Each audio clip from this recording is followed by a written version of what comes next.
Police station పరిధిలో ఈ month 21/5/2025 రోజు వైష్ణవి మౌక్తిక అపార్ట్మెంట్లో 4th ఫ్లోర్లో కామాక్షి అని చెప్పి ఆమె ఉంటుంది. కృష్ణ జావాజీ అని చెప్పి ఆ పర్సను వాళ్ళ భార్య ఇక్కడ ఉంటే ఆ భార్యని చూడడానికి రావడం జరిగింది.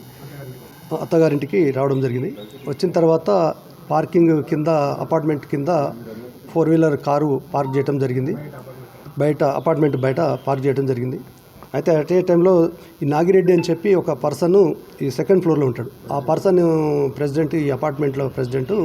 ఈ పర్సన్ కూడా 4-వీలర్ బండి తీసుకొచ్చేసి ఆ బండికి వెనకాలనే దగ్గర పార్క్ చేయడం జరిగింది. ఆ పార్క్ చేయడం జరిగేసరికి ఈ పర్సన్ చూసి ఇంత దగ్గర ఉంది అని చెప్పి అపార్ట్మెంట్ ఎవరైతే ఉన్నారో అపార్ట్మెంట్ వాళ్ళకి చెప్తే పిలుచుకురమ్మని చెప్తే ఆ అపార్ట్మెంట్లో ఉండే సెక్యూరిటీ వాళ్ళు ఆ పర్సన్ని తీసుకొచ్చిన తర్వాత కిందికి రావడం జరిగింది.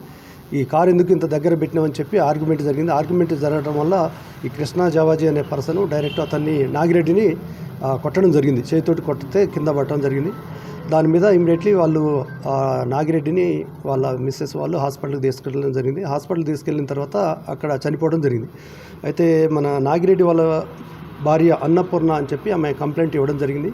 ఆమె ఇచ్చిన కంప్లైంట్ మీద మనం 304 Part 2 పాత ఐపీసీ కల్పబుల్ హోమ్సైడ్ అనే కేసు రిజిస్టర్ చేయడం జరిగింది. అయితే ప్రజెంట్ ఇప్పుడు కృష్ణ జావాజీ అనే పర్సను అబ్స్కాండింగ్లో ఉండు. ఆ రోజు నుంచి ఇన్సిడెంట్ జరిగిన తర్వాత టోటల్ ఈ పర్సన్ అనేది అబ్స్కాండింగ్లో ఉన్నాడు. ఇమ్మీడియట్లీ ఈ పర్సన్ని మేము అరెస్ట్ చేస్తాం.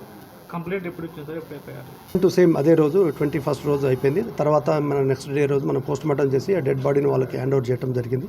ఇమీడియట్లీ అక్యూజర్ అయితే ప్రెసెంట్ అబ్స్కాండింగ్ కాబట్టి ఖచ్చితంగా మనం కేసు అంటే ఇప్పుడు మనకి కేసులో మనకి ఇన్వెస్టిగేషన్ ఉంది కాబట్టి కేసు అండర్ ఇన్వెస్టిగేషన్ ఉంది.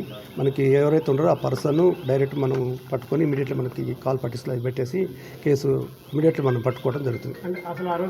ఆ భార్య ఎవరైతే ఉన్నారో మాకు అసలు కేసు అవసరం లేదు సార్, ఇక డైరెక్ట్ అసలు పోస్ట్ మార్టం కూడా అవసరం లేదని చెప్పి ఆమె చెప్పడం జరిగింది. కానీ ఖచ్చితంగా ఇట్లా ఉండదమ్మా అని చెప్పి డైరెక్ట్ మేము చెప్పడం వల్ల వాళ్ళు కేసు రిజిస్టర్ చేశారు. అయితే ఆ భార్య అయితే అన్నది మాకు పోస్ట్ మార్టం వాళ్ళతోటి పిటిషన్ సేమ్ డే అదే రోజు ఎఫ్ఐఆర్ చేయడం జరిగింది. నెక్స్ట్ డే మళ్ళీ పోస్ట్ మార్టం చేసి డెడ్ బాడీ హ్యాండ్ ఓవర్ చేశారు. ఇమీడియట్లీ పట్టుకుంటాం, అక్యూజ్ని మనం పట్టుకుంటాం. ఓకే.